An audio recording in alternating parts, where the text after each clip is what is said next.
Let's open the Bible, Psalm number 138, verse 2. Buksan po natin ang ating Biblia mula po sa mga awit, 138 Verse 2. hanggang versikulo 2. Psalm number 138, Awit, kapitulo 138, versikulo 2. Psalm number 138, verse 2. Awit, 132, versikulo 2.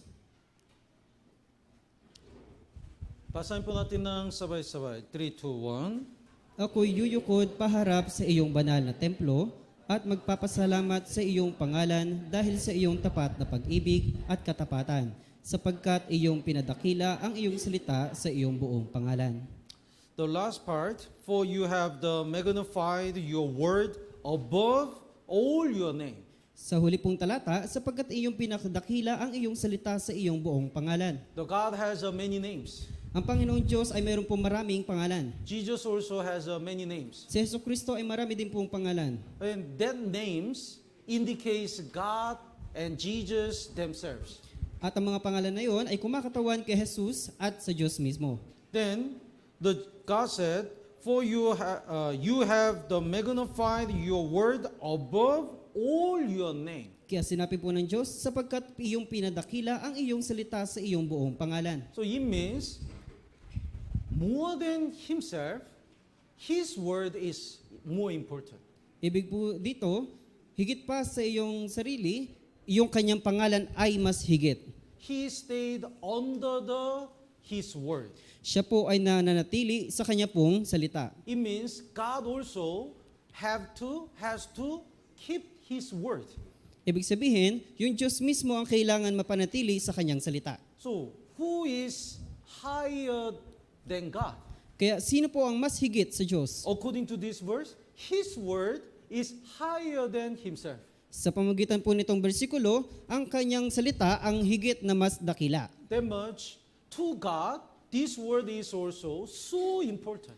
Ibig sabihin, para po sa Diyos, ito pong salita ay napaka-importante. That's why Matthew chapter 5 verse 18, Jesus said, no matter what happened, God achieved His word. Kaya mula po sa Mateo, Kapitulo 5, versikulo 18, kahit na anong mangyari, lahat ng salita ng Diyos ay mangyayari. That's why those who rely on God and the living according to the word of God never been disappointed. Kaya kung sino po ang namumuhay ayon sa salita ng Diyos at sino po ang kikilos ayon sa salita ng Diyos ay hindi po sila madidismaya. Because God always achieve His word and keep His promise. Dahil na isa sa katuparan ng Panginoong Diyos ang kanyang salita at ang kanyang pangako. So today, we're gonna learn why do we need the word of God since we get salvation. Kaya mula po dito, kailangan natin mapag-aralan bakit kailangan natin ng salita mula nung naligtas tayo. I'll explain the importance of the word of God. Ipapaliwanag ko po yung pinaka-importanting salita ng Diyos. And I'll explain how to study the word of God. At ipapaliwanag ko po kung paano natin maintindihan yung salita ng Diyos. And we will study the blessing of the people who live according to the word of God. At pag-aaralan natin yung pagpapala na ibibigay ng Diyos ng mga sumusunod ayon sa salita ng Diyos. First, through the word of God, God created the heavens and the earth. Unang-una, sa pamagitan po ng Diyos, nilikha niya ang langit at lupa. Let's look at the Hebrew chapter 11, Tignan po natin, Hebreo Kapitulo 11, verse 3. versikulo 3. By faith, we understand that the words were framed by the word of God, so that the things which are seen were not made of things which are visible. Sa pananampalataya ay naunawaan natin na ang mga sanlibutan ay nilikha sa pamagitan ng salita ng Diyos. So through His word, God made the heavens and the earth. Kaya sa pamagitan po ng kanyang salita ay nakikita po natin yung kanyang nilikha. So God didn't do anything when He created the heavens and the earth. Kaya wala pong anumang ginawa yung Diyos mula nung kanyang nilikha yung langit at lupa. He just said the word. Kaya sinabi niya lamang po yung salita. He said, let there be light. Sinabi niya, magkaroon ng liwanag. Then there is light. nagkaroon ng liwanag. Because God's word has a power. Dahil yung salita ng Diyos ay mayroong kapangyarihan. That's why all things obeyed His word. Kaya lahat ng mga bagay ay nagsusunod mula sa kanyang salita. Would you raise your hand? Itaas niyo po yung inyong mga kamay. Raise your hand. Pakitaas po. Oh. So you obey my word. Sinunod niyo po yung salita ko. I didn't do anything. Wala po akong sinabing anuman o I ginawa. just says the word. Nagsalita lamang po ako ng salita, But your hands lift up. pero yung inyong kamay ay tumaas. So, God's word has a power. Kaya yung salita ng Diyos ay mayroong kapangyarihan. And through this word, people get salvation. At sa pamagitan ng salita na to, ang lahat ng ang mga tao ay naligtas. Let's look at the 1 Peter. Tingnan po natin sa unang Pedro, 1 Peter chapter 1, verse 23. Kapitulo 1, versikulo 23.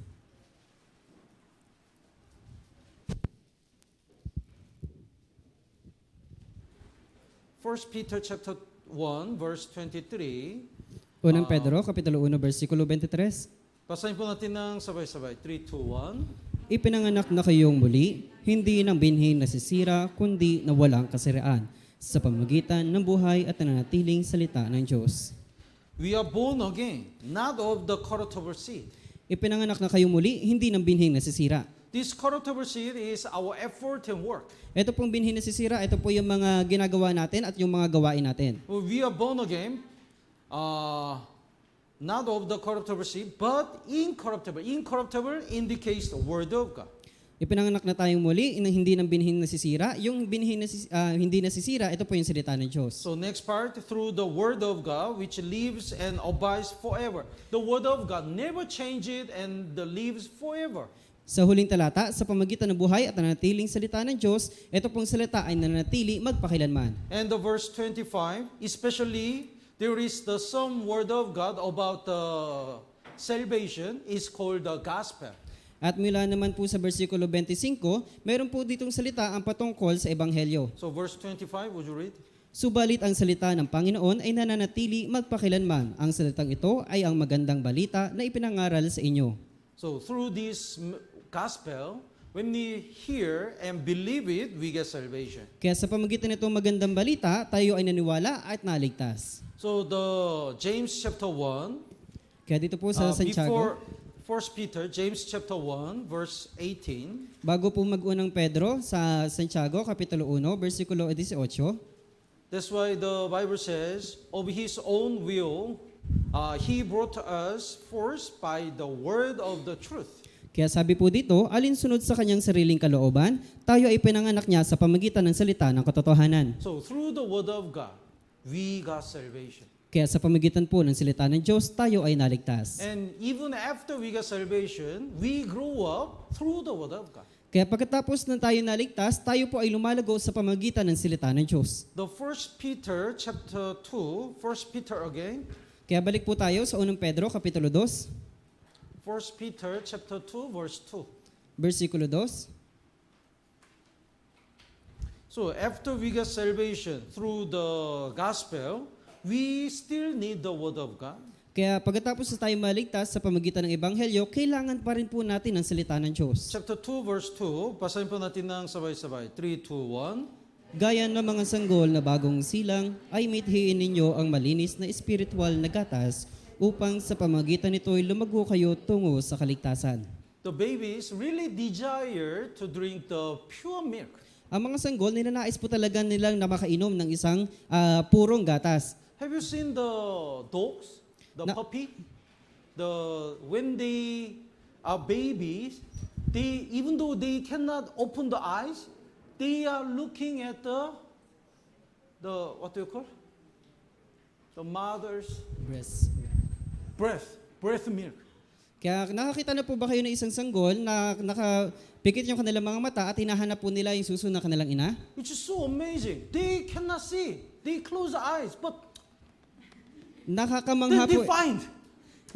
Nakakamangha po ito kasi hindi naman sila nakakakita pero nahahanap po nila. And if there are many puppy, the breast milk, let's say At kapag maraming mga asong mga sanggol, 10, let's just say 6, Then the old puppy take one breast milk. Ipagpalagay po natin na 6 po ito at yung lahat ng mga alagang aso ng mga bata, talagang kada isa nakakainom po sila. Another puppy is here. At yung isa pong batang aso ay nandito po. Then from here, he search again and finally he find this place. Kaya po mula dito, naghahanap po yung tuta ng mga lugar kung saan makakahanap po siya ng isang gatas. At sa kalaunan, nakahanap po siya, nakatagpo. They never stop until they find the breast milk. Hindi po siya humihinto hanggang sa mahanap niya po yung suso ng yung suso may gatas. Because they already know, without this milk, they gonna die. Kasi alam po niya na kapag wala itong gatas na to, siya po ay mamamatay. So after we get salvation, we need the word of God. Otherwise, our Christian life will be dead. Kaya kapag tapos na tayo maligtas, kailangan po natin ng salita ng Diyos at kung hindi, tayo po ay mamamatay. That's why the 2 Peter chapter 3, Kaya mula po sa 2 Pedro, kapitulo 3, 2 Peter chapter 3, verse 18. 2 Pedro, kapitulo 3, versikulo 18. 17, would you read? Kaya't kayo, mga minamahal, yamang nalalaman na ninyo noon pa ang mga bagay na ito, mag-ingat kayo, baka maligaw kayo sa pamagitan ng kamalian na masasama at mahulog kayo mula sa inyong sariling katatagan. We should be careful not to be fooled. Kaya kailangan mag-ingat tayo na hindi tayo mahulog. Then, how can we not be fooled? Paano tayo hindi mahulog? The verse 18, basahin po natin ng sabay-sabay. 3, 2, 1. Subalit lumago kayo sa biyaya at sa pagkakilala sa ating Panginoon at tagapagligtas na si Hesus Kristo, sumakanya nawa ang kalwalatian ngayon at hanggang sa araw na walang hanggan. Amen. Not to be stumbled, we have to grow up in the grace and knowledge of our Lord and Savior Jesus Christ. Para hindi po tayo matisod, lumago tayo sa biyaya sa pagkakilala ng ating Panginoon at tagapagligtas na si Hesus Kristo. So if we don't know the Bible, we cannot grow up. Kaya kung hindi po natin alam yung Biblia, hindi po tayo lalago. Our Christian life is become the matured and we grew up, then the more we know about the Bible, the more we can grow up. Kaya yung ating Kristiyan pamumuhay, kailangan maging mature tayo at lalo tayong lumago. Mas higit na nalaman natin yung salita ng Diyos, mas higit tayong lumalago. So studying Bible is very important. Kaya yung pag-aaral po ng salita ng Biblia, napaka-importante. Even though we got salvation, we still have a sin.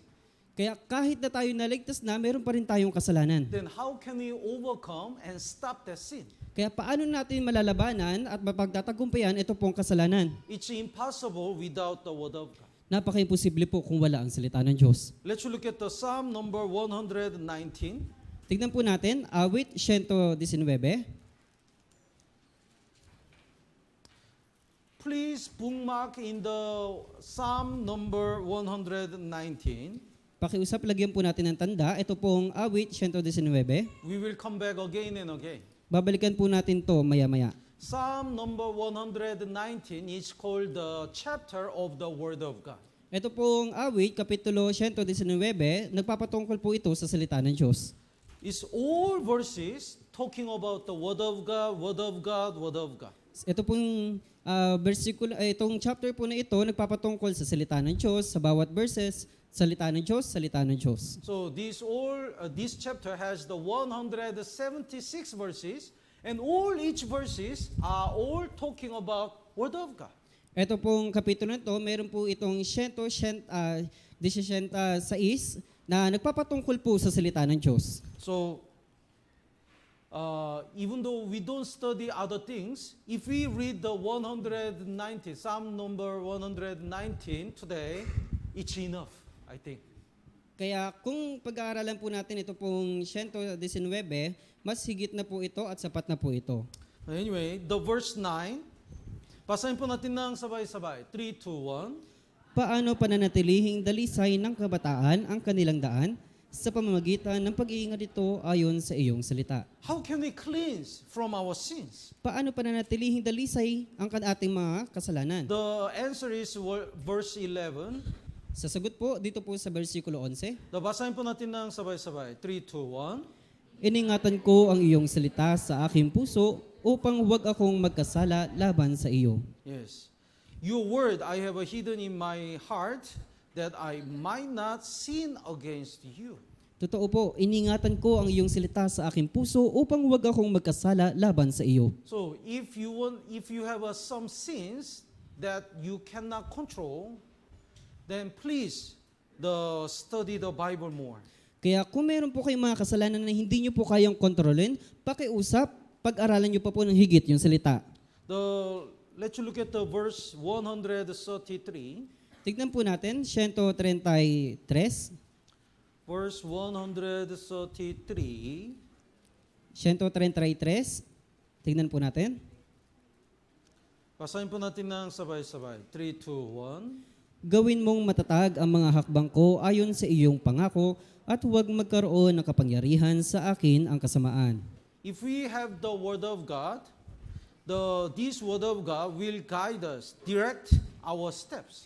Kaya kung meron po tayong salita ng Diyos, ito po yung magbibigay pa siya at magbibigay daan sa ating mga hakbang Not to commit a sin. na huwag magkasala. So, for example, if you have any sin, please collect the verses related to that sin. Kaya kung halimbawa, meron po kayong mga kasalanan, pakiusap, kolektahin niyo po yung inyong mga kasalanan mula po sa salita. And keep reading these verses and memorize. At pakiusap, panatilihin niyo pong basahin ito pong mga bersikulo at i-memorize niyo po. So one brother, he always have the counseling about laziness. Kaya ito pong isang kapatid na to, isang brother, lagi siya nagpapakounseling tungkol sa kanyang katamaran. Pastor, I'm so lazy. Today I'm late again. Pastor, ako po, lagi akong tamad, lagi po akong nalilate. Then, whenever he have a counseling, he collected the verses. Kaya sa tuwing nagkakaroon po siya ng counseling, lagi niyang kinokolekta ito pong mga bersikulo. The verses about laziness. Yung mga bersikulo tungkol sa katamaran. And every day he read and memorize. At araw-araw siya po ay nagbabasa at minememorize. Then amazing thing is, whenever he become lazy, that verse suddenly pops up. Kaya sa tuwing tinatamad po siya, bigla-bigla, nagkakaroon po ng isang bersikulo sa kanyang pag-iisip. Then he cannot endure and he cannot stay there. Kaya hindi niya po mapagtiisan, hindi po siya makaalis doon. I have to go.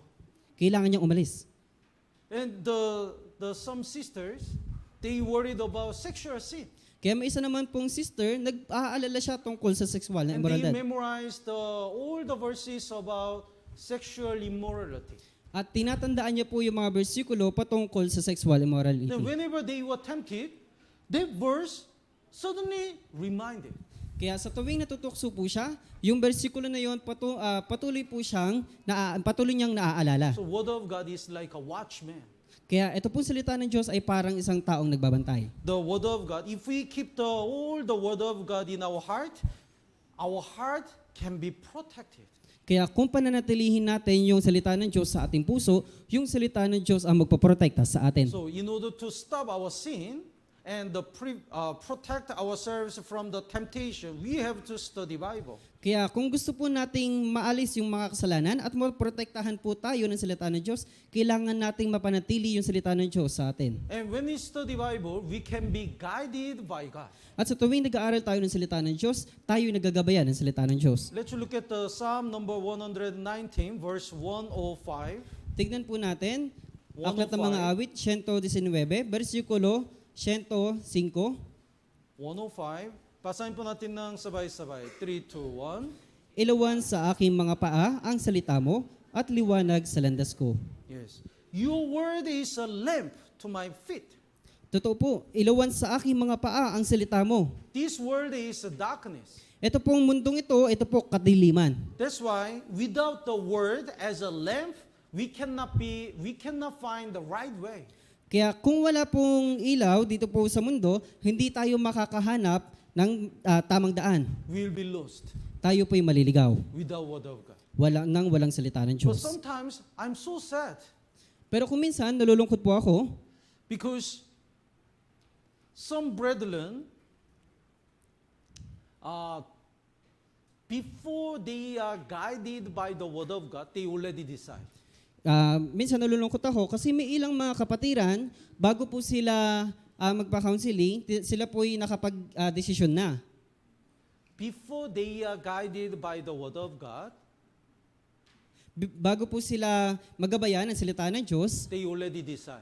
talagang nakapag-desisyon na sila. That's the problem. Ito po yung problema. So what's the difference counseling and informing? Ano po yung kaibahan ng pagka-counseling at ng pagbibigay informasyon? Informing? Information? Informing? Reporting. A report. Yes po. Oh, report? Pagbibigay information. Counseling means we like to ask the will of God. Kaya yung counseling po, humihingi po tayo ng kung ano yung kalooban ng Diyos. And we have to be ready to accept the will of God no matter what it is. At nagiging handa po tayo kung ano yung ibinibigay ng salita ng Diyos sa atin. But sometimes we just came to the pastor to report, Pero kung minsan, pumupunta po tayo kay pastor para mag-report, not for counseling. hindi para magpa-counseling. So for example, one brother said, Pastor, I need a counseling. May isa pong brother, sinasabi, Pastor, kailangan ko po magpa-counseling. Okay, what's that? Okay, ano po yun? Then, I'm gonna move to another place. Malilipat po ako ng ibang lugar. So I'm confused.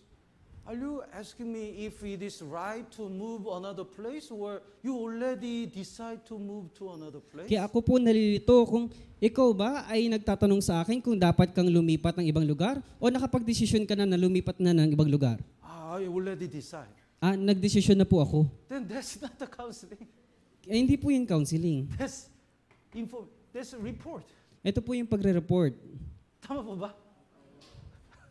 Then I have nothing to say. Okay, you go. Kaya wala na po akong ibang masasabi. Okay, sige, pumunta ka na. Because he already decide. Kasi nakapag-desisyon na po siya. The counseling is asking what is the will of God before we decide. Kaya yung pagka-counseling po kasi, naghihingi ka ng gabay ng salita ng Diyos bago ka magdesisyon. And if that is the will of God, I'm ready to follow it. Kaya kung ayun yung kalooban ng Diyos, handa ako para sundin yon. That's the attitude for the counseling. Ayun po yung attitude para sa pagpapa-counseling. Because we believe the word of God is the lamp to our feet. Kasi naniniwala po tayo yung salita ng Diyos, ito po yung kaliwang paa natin. But sometimes we ignore the word of God. That's why we already decide. That's why we have many trouble in our life. Kaya kung minsan, hinahayaan po natin o hindi po natin sinusunod yung salita ng Diyos at nagkakaroon na tayo ng sariling desisyon, kaya tayo po ay nagkakaroon ng problema. So if you have something important, please have a counseling with the leaders or the pastor and evangelist. Kaya kung mayroon po kayong mga problema, bago mag-decide, pakiusap, magpa-counseling po kayo sa leader, sa pastor o sa evangelist. And the word of God can give us the strength when we are disappointed and depressed. Kaya yung salita din po ng Diyos ang nagbibigay kalakasan sa atin kapag tayo ang lululumo at nangihihina. Let's look at the verse 25. Tignan po natin, versikulo 25.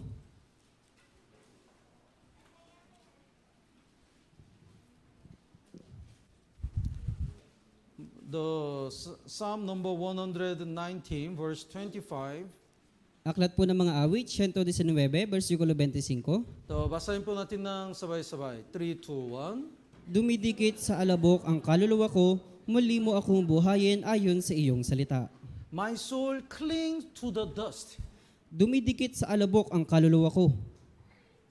Actually, our soul belongs to the heaven. Sa katunayan, yung ating kaluluwa ay nasa langit na. And our soul is so freely flying away and go forward.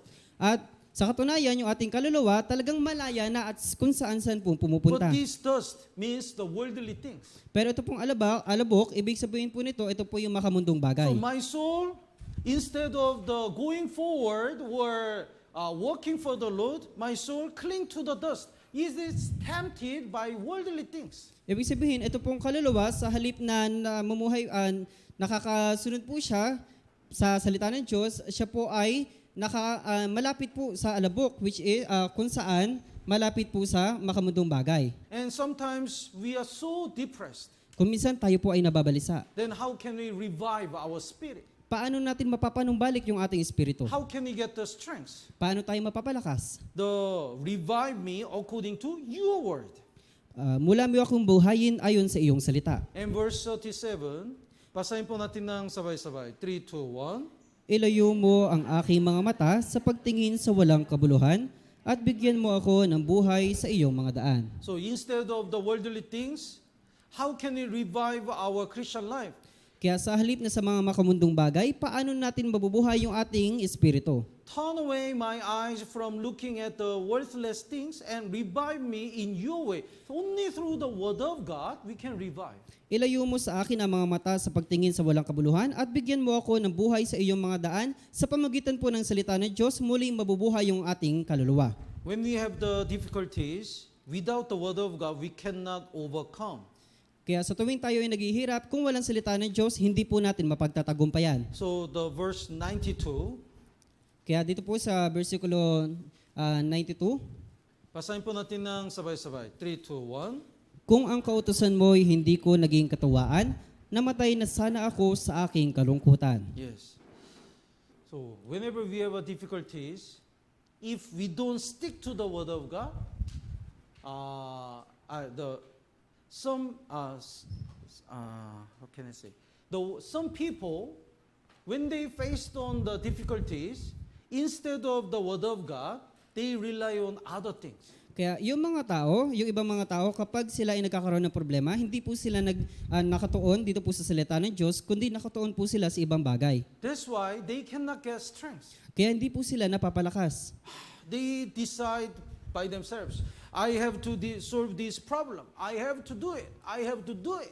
Sila po ay nagkakaroon na ng sariling desisyon. Kaya kong gawin to, ako yung gagawin ito, kaya kong mapagtagumpayan to. But without the word of God, it's not the real strength. Pero kung walang salita ng Diyos, hindi ito tunay na kalakasan. So, the more we have difficulties, the more we stick to the word of God. Kaya sa tuwing nagkakaroon tayo ng problema at kapighatian, lagi po tayong lumalapit sa salita ng Diyos. And also, through the word of God, we can evangelize people. Kaya sa pamagitan din po ng salita ng Diyos, makakapagpahayag tayo ng ebanghelyo sa mga tao. Let's look at John chapter 5. Tingnan po natin, Kapitulo 5.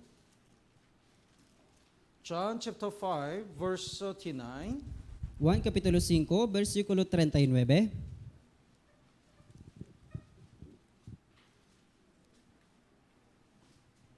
Would you read?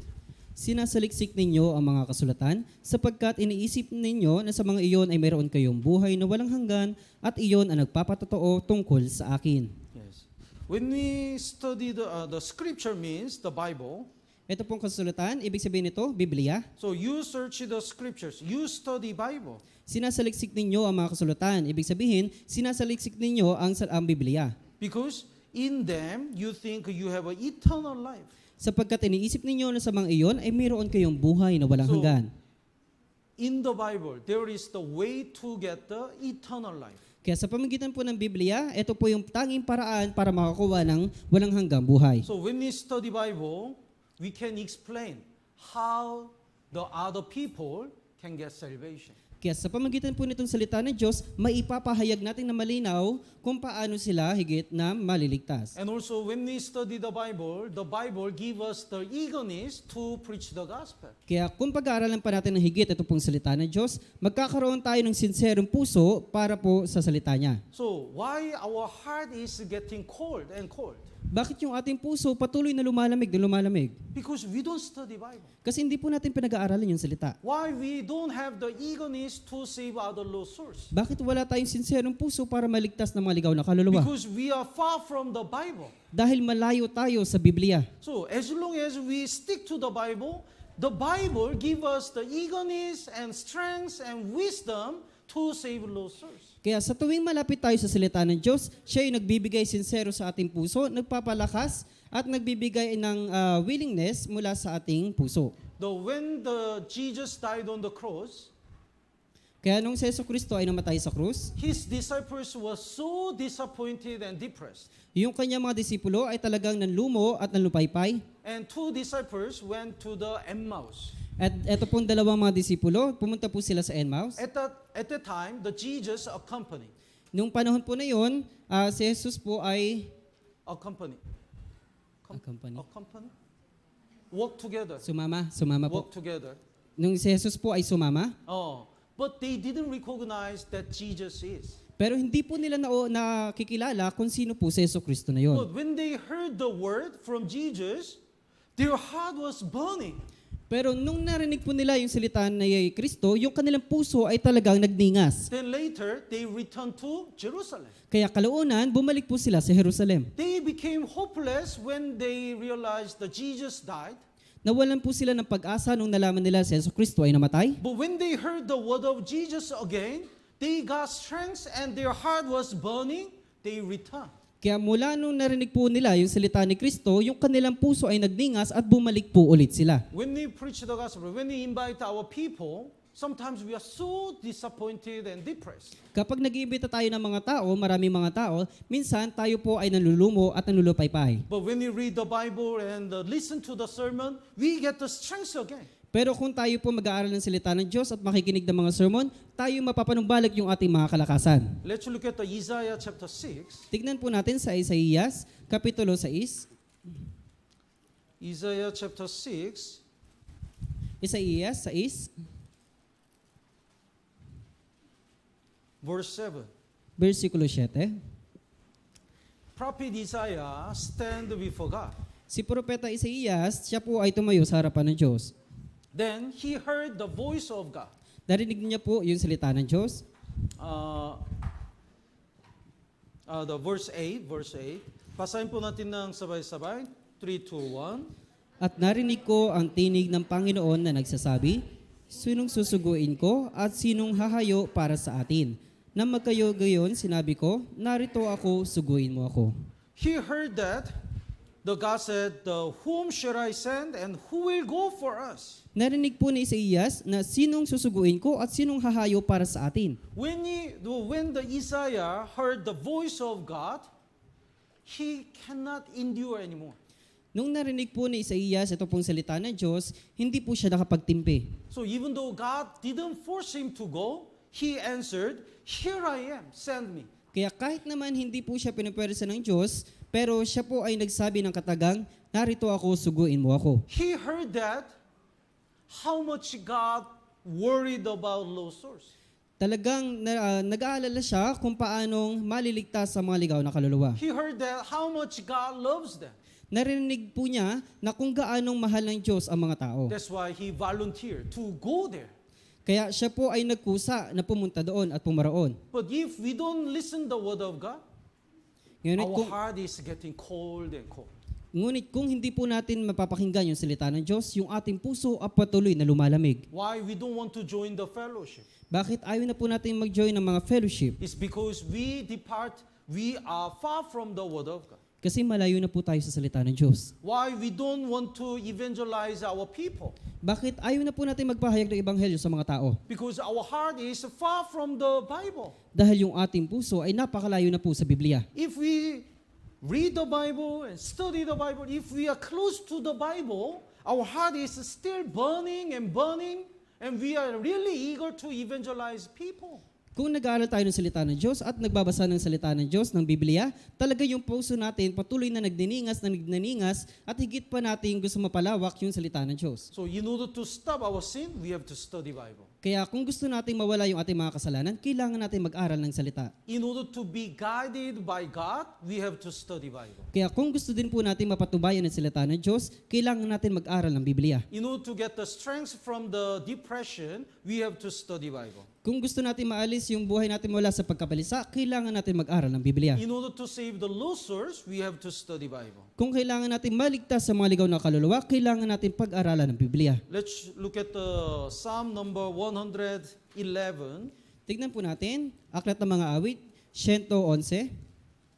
Psalm number 111, verse 2. Aklat ng mga awit, 1:1, versikulo 2, or 111,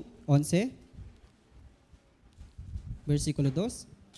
Psalm number 111, verse 2. Basahin po natin ng sabay-sabay. 3, 2, 1. Dakila ang mga gawa ng Panginoon na pinag-aralan ng lahat na nalulugod sa mga iyon. Whenever I read this verse, I remember the Pastor Hong Jung-yeon's sermon. Sa tuwing nababasa ko po itong mong bersikulo, naaalala ko po si Pastor Hong Jung-yeon. Do you know Pastor Hong Jung-yeon? Kilala niyo po si Pastor Hong Jung-yeon? Sometimes he shared the Wednesday sermon. Kung minsan, siya po ay nagbibigay ng mensahe dito po sa Wednesday One of Sermon. our senior pastor in Korea, Isa po sa mga senior pastor ng Korea. his nickname is the Walking Bible. Walking Bible. Yung kanyang palayaw ay yung Bibliyang naglalakad. Whatever we ask, he answer according to the Bible. Kaya sa tuwing nagtatanong kami, nagsasagot po siya alinsunod sa Biblia. So he's like a scholar. Siya po ay parang scholar. Then when I was a college student, we have a youth group fellowship with him. Kaya nung ako po ay college student, meron po kaming youth fellowship kasama po siya. Then he asked all the college students, is At- there anyone who didn't sleep at all in the night for studying Bible because he's so joyful? Kaya siya po ay nagtatanong dito po sa college fellowship, sino po dito, meron po ba ditong hindi natutulog dahil nag-aaral ng salita ng Diyos? Is there anyone who spent the whole night to study Bible? Meron po ba dito na ginugugol ang kanyang oras para magpag-aralan yung Biblia? Nobody answered Wala pong sumagot. because we never experienced. Kasi hindi po namin na-encounter, na-experience. But Pastor Hong spent so many days, so many nights to study Bible. Pero si Pastor Hong po talagang na-experience niya na napakaraming araw at napakaraming gabi na pag-aralan yung salita. He said, when he studied the Bible, it's so joyful. So when he lift up head, it's already morning. Kaya sa tuwing nag-aaral po siya ng Biblia, talagang sobrang nagagalak po siya. At sa tuwing tinutungo niya yung ulo, nakikita niya ay umaga na. That time, so many brothers got shocked. Kaya noong mga oras na yun, lahat ng mga brothers talagang nagulat. So we make the group to study Bible. Kaya gumawa kami ng grupo para pag-aralan yung Biblia. Let's just study. Tara pag-aralan po natin. Let's read more. Basahin pa natin. Let's listen more. Makinig pa tayo. So the brothers who really eager to study the Bible gathered and studied together. Kaya lahat ng mga brothers na nagnanais talaga mapag-aralan yung salita, sila po ay nagtitipon. But don't spend the night first. During the day, please study hard. Kaya wag po kayong higit na magkaroon ng sinserong puso at sa gabi, mas higit po kayong mag-aral na sa umaga. So from now, I'd like to explain the way to study Bible. Kaya ngayon, ituturo ko po sa inyo kung paano yung tamang paraan na pag-aralan yung Biblia.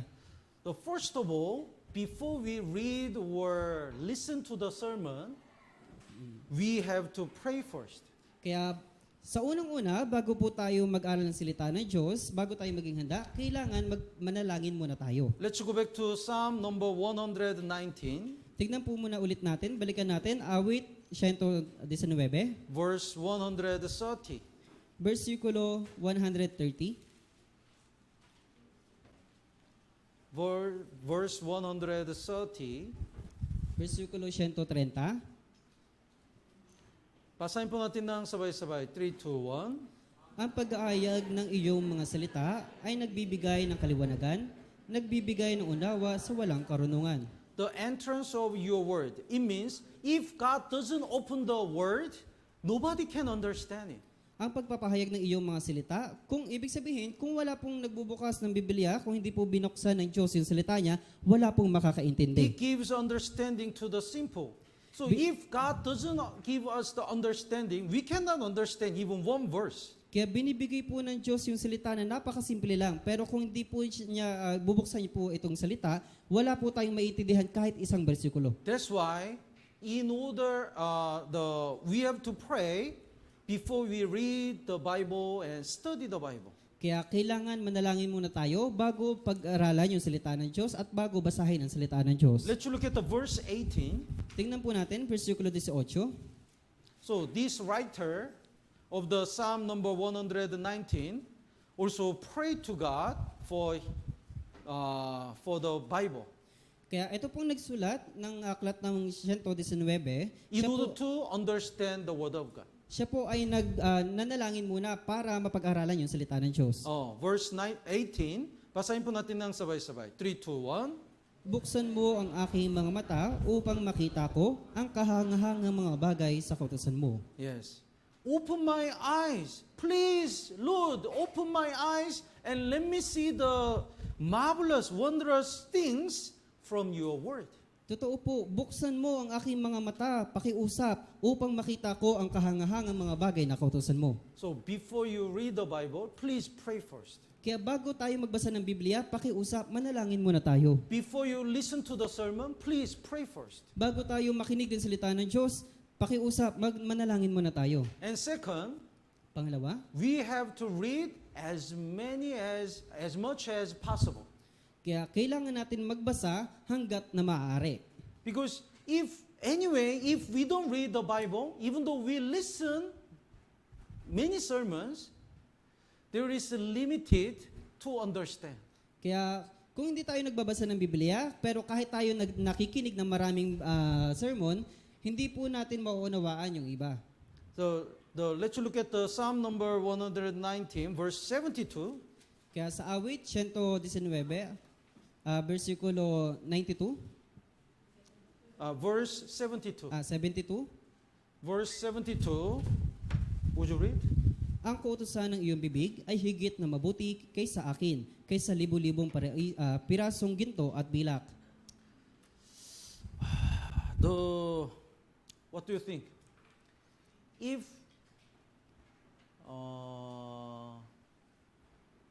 somebody suggests, if you give the one chapter of your Bible to him, he will give you 1,000.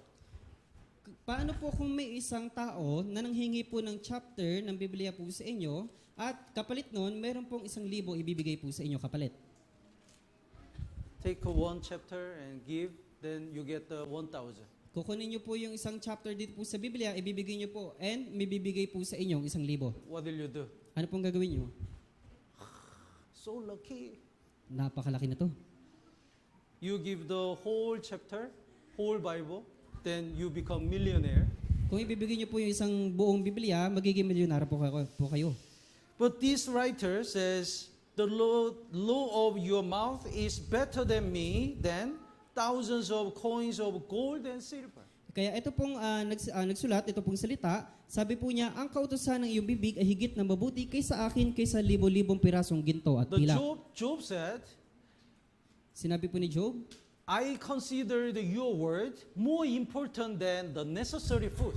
kinoconsider ko po ang iyong mga salita kaysa higit pang mga alimang mga pilak. So it means, even though he doesn't eat anything, he eat the spiritual food, word of God first. Kaya kahit wala mo po siyang anuman, pero kinakain niya po yung salita ng Diyos.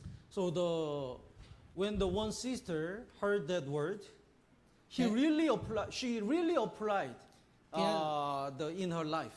Kaya nung narinig po ito ng isang sister, talagang ginawa niya po ito sa kanyang buhay. So if she doesn't read the Bible, she doesn't eat. Kung hindi po siya nagbabasa ng Biblia, hindi niya po ito kailangan. So she decided, before I eat the breakfast, one chapter. Kaya nagdesisyon po siya, bago ako kumain ng isang breakfast, kailangan isang chapter muna. And before lunch, another chapter. Kaya Before bago dinner, another chapter. Kaya bago mag-lunch, isang chapter, at bago mag-dinner, isang chapter muna. If I don't read, I'll not eat. Kung hindi ako magbabasa, hindi ako kakain. She still survive. It means that she's keep reading. Kaya napagtagumpayan niya po ito, ibig sabihin siya po ay nagbabasa. But anyway, we have to read the Bible more and more. Kaya kailangan natin pag-aralan ang salita ng Diyos, ang Biblia, ng higit pa. In John chapter 2, there is the first wedding ceremony of the in Cana. Kaya dito po sa Juan Kapitulo 2, mayroon pong kasalan sa Kana. And there is short of the wine. They didn't have enough wine. At nagkulang po sila ng alak. Then Jesus command the servant At inutusan po ni Jesus ang isang alipin. in the jar, put the water up to the top. Kaya mula po dito sa molding ito, maglagay po kayo ng tubig hanggang sa mapuno. When the water is full of the jar, this water transfer to the wine. Kaya kapag itong molding ito, kapag napuno ng tubig, ito po ay magiging alak. Really good wine. Napakagandang alak. What does it mean? Ano ibig sabihin nito? This jar indicates our body. Ito pong molding ito ay ito po yung katawan natin. And our work is filling the word of God in our heart. At yung ito pong mga gawa natin ay napupuno sa ating puso. Then God's work is transferring that word of God to our strengths and wisdom. At yung salita po ng Diyos ang nagpupuno sa ating karunungan. And wisdom, the strengths. Yung ating kalakasan at yung ating karunungan. So, anyway, we have to read the Bible. Kaya kailangan po nating magbasa pa ng Biblia.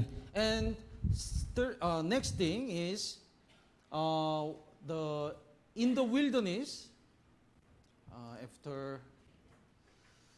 after Exodus, Israel people stayed in the wilderness. At sumunod naman po, pagkatapos po na ang mga Israelita ay maligtas, ang mapunta naman po sila sa ilang.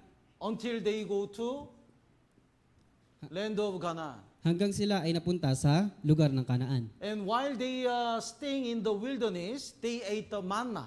Kaya habang sila ay nananatili dito po sa ilang, sila po ay kumakain ng mana. But if they are late, they cannot in the morning.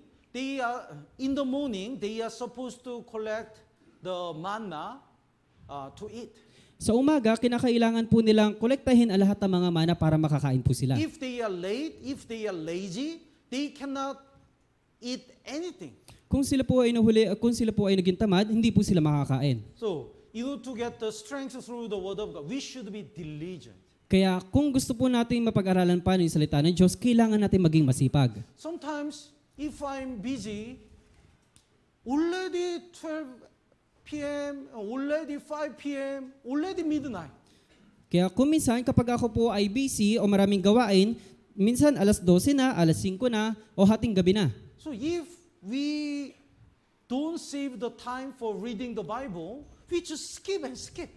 Kaya kung hindi po tayo naglalaan ng oras para po magbasa ng Biblia, lagi po nating nalalagpasan. So in order to collect the manna, in order to collect the word of God, we should be diligent. Kaya para po makolektahin po natin yung mana, para po makolektahin po natin yung salita ng Diyos, kailangan natin maging masipag. And when the Israelites collect the manna, they cannot eat rare manna. Kaya kung sila po ay In order to eat the manna, they have to cook. Kaya kapag sila po ay nagkokolekta ng mga mana, kailangan po nilang lutuin. It means, even though we read the Bible and listen the sermon, we have to meditate. Ibig sabihin, sa tuwing nagbabasa po tayo ng Biblia, nakikinig ng mga sermon, kailangan natin magbulay-bulay. Meditation is like a cooking. Ang pagbulay-bulay ay parang nagluluto. Let's look at the verse 97. Tignan po natin sa versikulo 97. 97. Basahin po natin ng sabay-sabay. 3, 2, 1. O mahal na mahal ko ang iyong kautusan, ito'y siya kong binubulay-bulay sa buong araw. This writer really loved the word of God. Ito pong nagsulat nito, napakamahal po niya, minamahal po niya talaga yung salita ng That's Diyos. why he said, it is my meditation all the day. Kaya sinasabi po niya, ito'y siya kong binubulay sa buong araw. Have you worried anything in your life? Nag-aalala pa rin po ba kayo sa buong buhay ninyo? Have you worried? Nag-aalala pa po?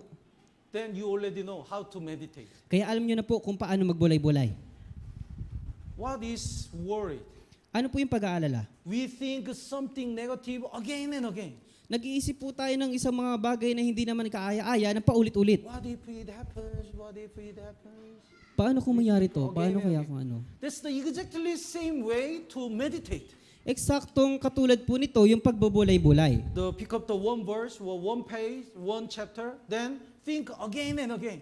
Kaya kumuha kayo ng isang versikulo, isang chapter, at basahin ng paulit-ulit. What if the Zacchaeus didn't visit Jesus? Paano po kung si Zaccheo ay hindi na niya nabisit si Jesus? What did he think? Ano kayang iisipin niya? What did he want? Ano kaya yung makukuha niya? We think again and again. That's the meditation. Isip tayo ng isip, ito po yung pagbubulay-bulay. So somebody says, if you worried, you already mastered how to meditate.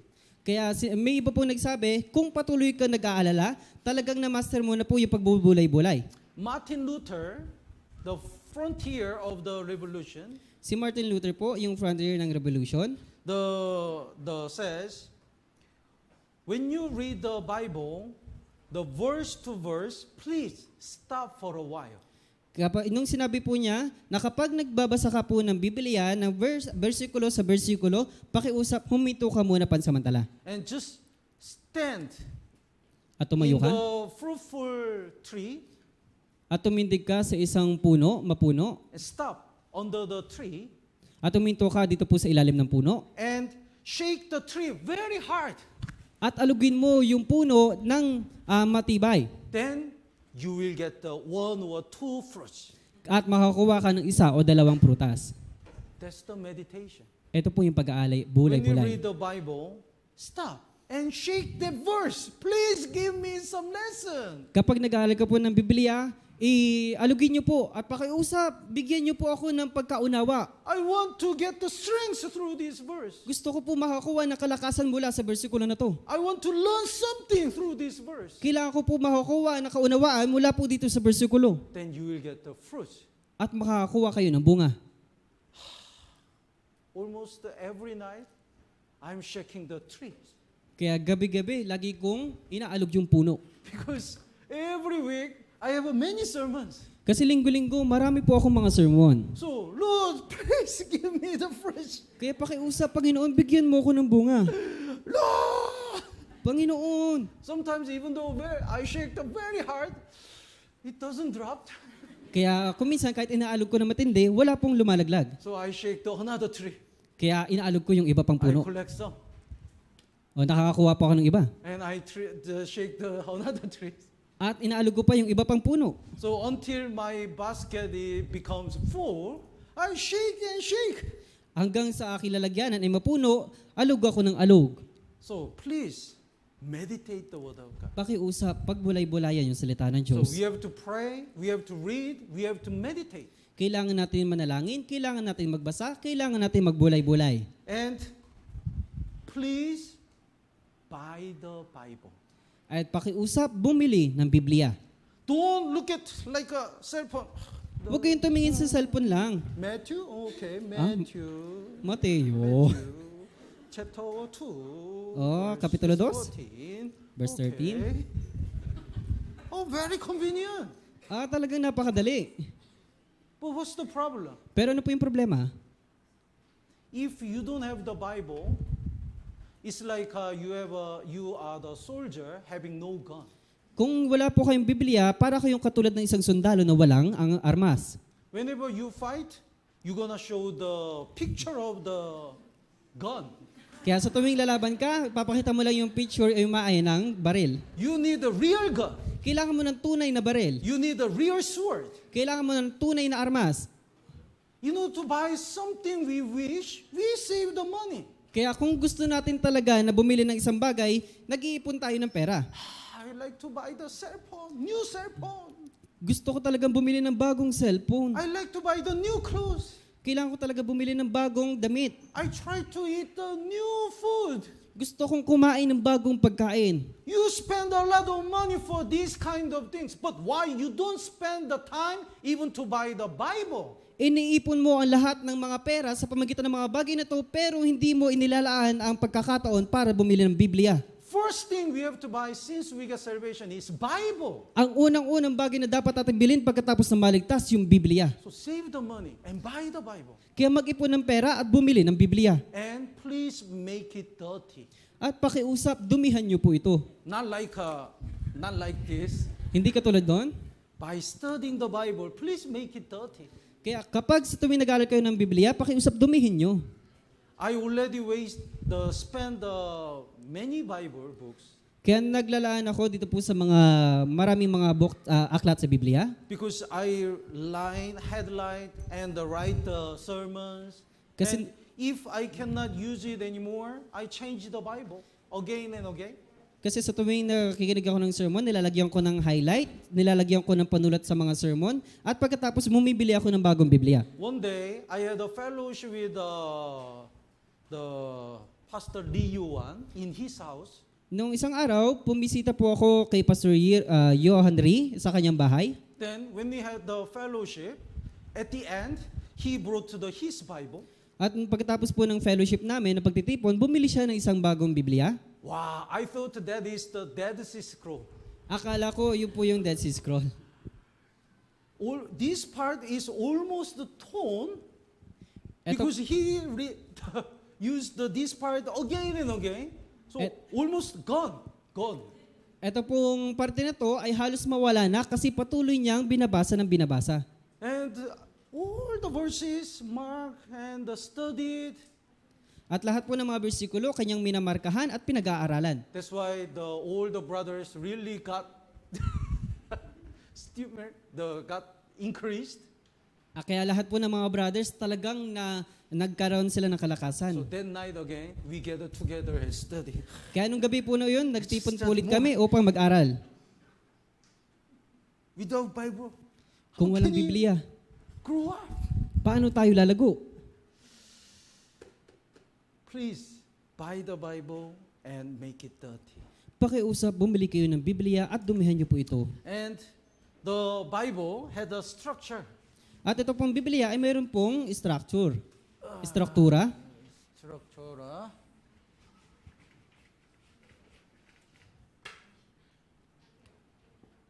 Bible has a Old Testament and New Testament. Ito pong Biblia ay mayroong Old Testament at Bagong Tipan at Lumang Tipan. And in New Testament, there are 4 gospel books. At dito po sa Bagong Tipan, mayroon pong 4 na salita ng mabuting balita. Matthew, Mark, Luke, John, Mateo, Marcos, Lucas, and Juan. and other epistle books. At yung ibang mga apostol Epistles.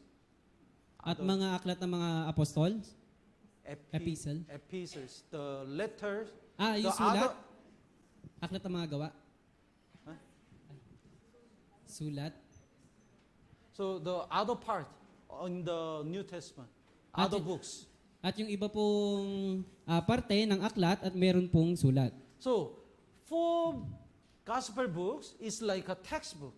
At ito pong 4 na mabuting balita ay parang textbook. And these other Bible books in New Testament is to explain this textbook. At ito pong natitirang mga parte ng aklat sa Biblia ay pinapatungkulan ito pong parang textbook. And New Testament explain the Old Testament. At ito pong Bagong Tipan ay pinapaliwanag niya yung tungkol sa Lumang Tipan. Because the Old Testament is the shadow. Dahil yung tungkol po sa Lumang Tipan, ito po yung nagpapatungkol sa anino. So most important part is the 4 gospel books. Kaya yung pinaka-importanting parte, ito pong 4 na mabuting balita. And other books in New Testament. At yung ibang aklat sa Biblia. And when you understand fully the New Testament, you can understand Old Testament. Kaya kung higit niyong mauunawaan ito pong Bagong Tipan, talagang mauunawaan niyo rin po yung Lumang Tipan. So without the knowledge of New Testament, it's difficult to understand Old Testament. Kaya kung wala pong kaunawaan ng Bagong Tipan, hindi po niyo maiunawaan din po yung Lumang Tipan. So please read the 4 books and the New Testament more and more. And based on the knowledge based on the New Testament, you will understand Old Testament. Kaya pakiusap, higit niyo pong pag-aralan ito pong 4 na mabuting balita at ito pong bagong testament para maunawaan niyo po ito pong Lumang Tipan. So there is many ways to read the Bible, Kaya marami pong paraan para mapag-aralan yung salita ng Diyos. but I kindly suggest don't read the Old Testament only. Kaya hinihimo ko po yung iba na huwag niyo pong pag-aralan yung Lumang Tipan lamang. While you are reading the Old Testament, at the same time, also please continue to read the New Testament. Kaya kapag pinag-aaralan nyo naman po yung lumang tipan, pakiusap pag-aralan nyo rin po yung bagong tipan. And if you are very new, read the book of John first. At kaya, kung kayo ay bago pa lamang po, pakiusap, basahin nyo po muna yung aklat ng 1. Because it's the best book talking about Jesus Christ and salvation. Kasi ito po yung mabuting aklat na patungkol po sa kaligtasan at kay Jesucristo. And then other 3 books of the gospel. At sumunod po yung natitirang 3 parte ng mabuting balita. And other books in the New Testament. At yung iba pang salita dito po sa bagong tipan. And then Old Testament. At pagkatapos yung lumang tipan. But even though you read the Old Testament, at the same time, the New Testament again.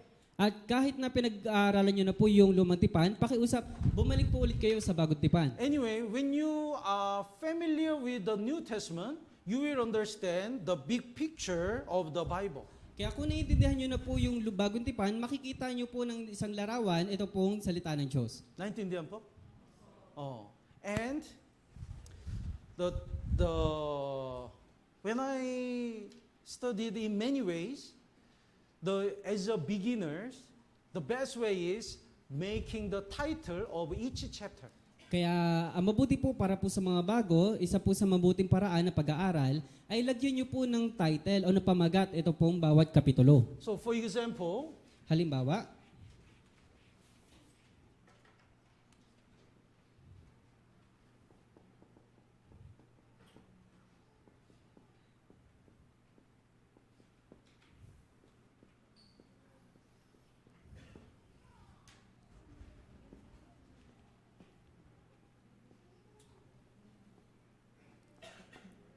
so the John chapter 1 ito po sa halimbawa, dito po sa 1, Kapitulo 1, and chapter 1, Kapitulo 1, and when you read, there must be keyword.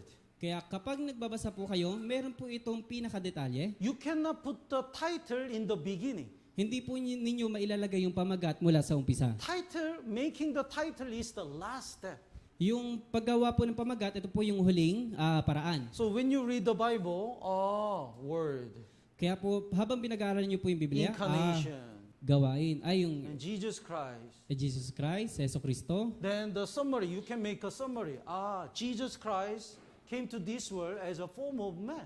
At gagawa kayo ng buod, si Yeso Kristo ay pumarito bilang isang anyong tao. Then you can make a title. At gagawa na po kayo ng pamagat.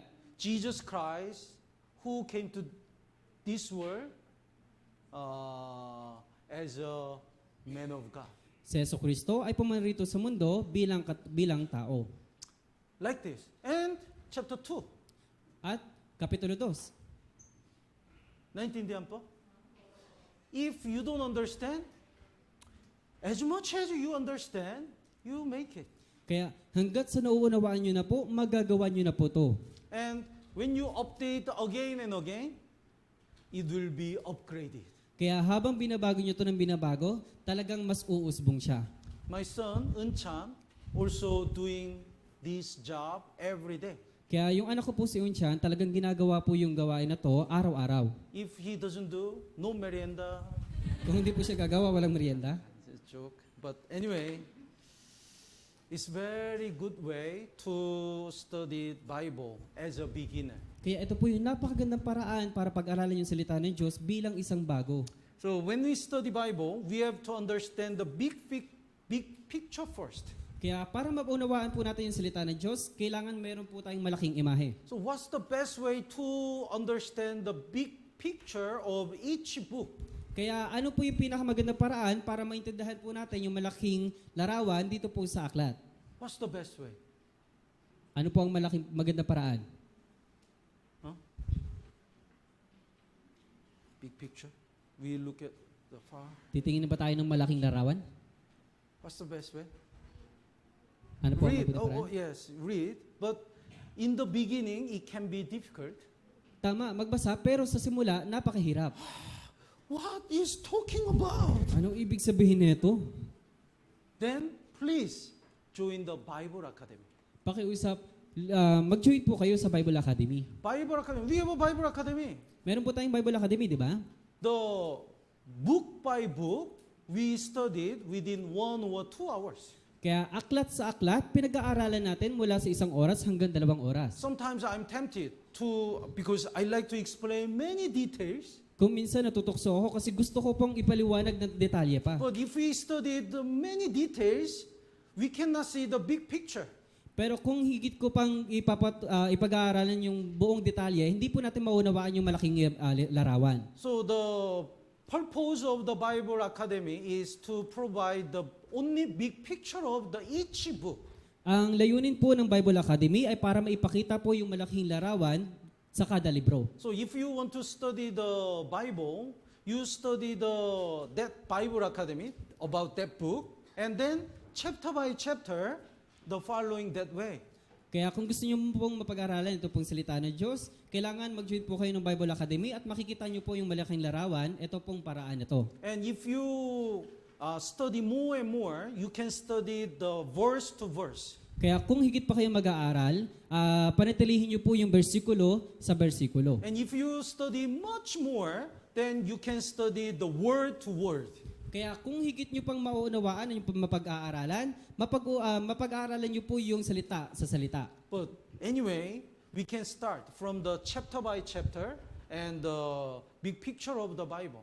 Kaya sa ngayon, magsisimula muna tayo kapitulo sa kapitulo mula po dito po sa salita. And if you don't understand, we also have the Q&A time. At kung hindi nyo po talaga maunawaan, meron naman po tayong question and answer. Oh, question and answer. Once a month, we have a question and answer time on Saturday. Kaya isang beses sa isang buwan, sa Sabado, meron po tayong Q&A. So, ask the question. Kaya magtanong po kayo kung meron kayong katanungan. Okay lang po? So, anyway, I hope all of us more eager to study Bible. Kaya umaasa ako na lahat po tayo at talagang merong sinserong puso na mapag-aralan yung salita ng Diyos. Let's look at the Colossians chapter 3. Tignan po natin sa Colosas Kapitulo 3.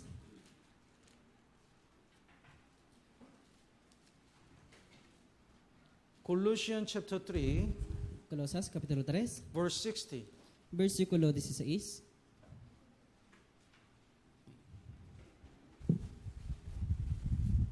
Basahin po natin ng sabay-sabay. 3, 2, 1.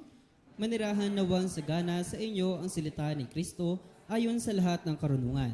Magturo at magpaalalahanan kayo sa isa't isa sa pamamagitan ng mga salmo at mga himno at mga awitang espiritual na umaawit na may pasasalamat sa Diyos sa inyong mga puso. Let the word of Christ dwell in you richly, richly in all wisdom.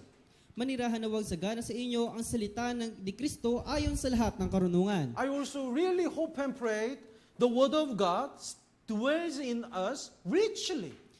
Umaasa po ako at nanalangin na yung salita ni Kristo ay manirahan po ng sagana sa atin. So we can teach each other and study together, and we can preach the gospel together. What a nice. Kaya kung tuturuan natin yung bawat isa, pag-aaralan natin yung bawat isa, mag-aayag tayo ng ebanghelyo sa bawat isa, napakaganda. But what if all our brothers and sisters even don't know the order of the Bible? Pero paano kung yung mga brothers and sisters hindi po nila alam yung order dito po sa Biblia? There is no future in that church. Wala pong hinaharap ito pong iglesia. If they don't study the Bible, there is no fruit, no future. Kung hindi po nila pag-aaralan yung Biblia, wala pong bunga, wala pong hinaharap. Where is the book of Hezekiah? Wala po, saan po yung aklat ng Hezekiah? Hezekiah, book of Hezekiah. Aklat ng Hezekiah? Is there any book of Hezekiah in the Bible? Meron po ba aklat ng Hezekiah dito po sa Biblia? Somebody look at. Hanapin nga natin. There is no that kind of book. Wala pong Biblia po, wala pong ganung Biblia, aklat. Let's look at the book of Ezra. Tingnan po natin sa Book of Ezra. Then aklat ng somebody Ezra. is looking at the New Testament. Yung iba tumitingin sa Bagong Tipan. I'm so sad. Nalulungkot po ako. Please, every Sunday we sing a song, the Bible, what do you call it? Bible? Book song. Bible book song. Please, if you cannot, if you difficult to memorize all the list, sing that song every day. Kaya di ba po, sa tuwing Sunday Lord's Day Sermon, meron po tayong kinakanta, ito pong book song. Pakiusap, wag bulay-bulayin po natin to araw-araw. Once you memorize the list, You never forget because we always study. Kaya kapag na-memorize niyo po ito pong aklat na to, talagang madali niyo na lang pong mabubuklat. Sometimes brothers and sisters have been long time since they get salvation.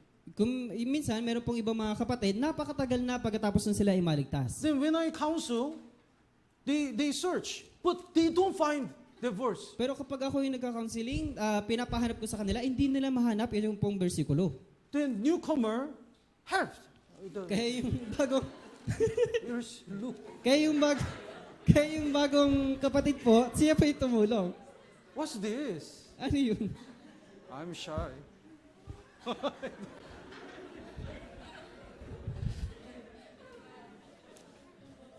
So we have to study Bible. Kailangan po natin mapag-aralan yung salita ng Diyos sa higit pa. The Bible says, let the word dwells in us richly, richly. Kaya sabi po sa Biblia, manirahan nawa sa atin yung salita ng Diyos ng sagana. And studying Bible is not enough. At yung pag-aaral ng salita ng Diyos, hindi pa po sapat. We have to obey. Kailangan natin sumunod. Let's look at the Revelation chapter 1. Tignan po natin sa aklat ng Apokalipsis, Kapitulo 1. Revelation chapter 1 verse 3. Apokalipsis, Kapitulo 1, versikulo 3. I love this verse. Napakamahal ko po itong verse. Revelation chapter 1 verse 3. Basahin po natin ng sabay-sabay. 3, 2, 1. Mapalad ang bumabasa at ang nakikinig ng mga salita ng propesiya at tumutupad ng mga bagay na nasusulat dito, sapagkat ang panahon ay malapit na.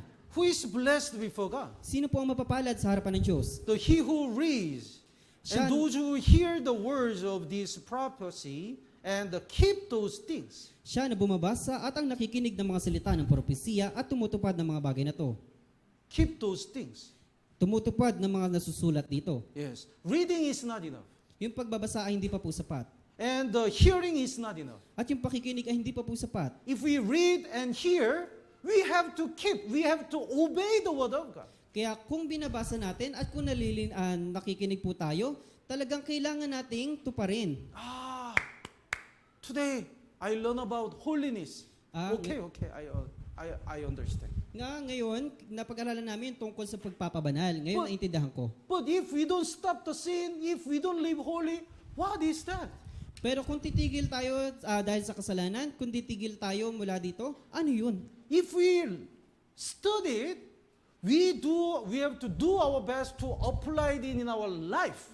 Kaya kung pag-aaralan natin to, kailangan tupad din po natin ito sa ating buhay. So this person who read and the hear and keep the word of God will be blessed. Kaya ito pong taong bumabasa at nakikinig ng salita at tumatupad ng mga bagay na to, sila po yung mapapalad. Let's look at the last verse, Psalm number 119. Tignan po natin sa huling talata, Awit, Kapitulo 119, The verse 56. versikulo 56.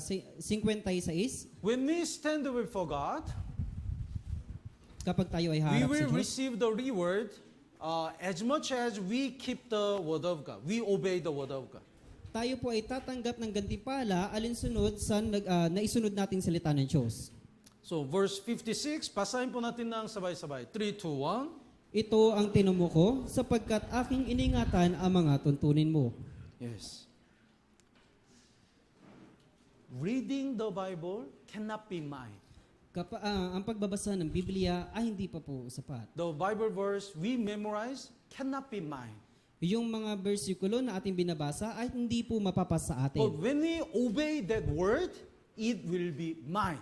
Pero kung susundin natin yung salita na to, mapapasa sa atin po ito. So this has become mine because I kept your precept. Kaya sabi po dito, ito ang tinamo ko sapagkat aking iningatan ang mga tuntunin mo. So if you obey the one verse, that verse is yours. Kaya kung susunod kayo dito po sa isang bersikulo lamang, ito ay mapapasa inyo. So the Spurgeon, in Kasi- his Bible, Kaya si Spurgeon po sa kanya pong Biblia, some verses, he marked the T.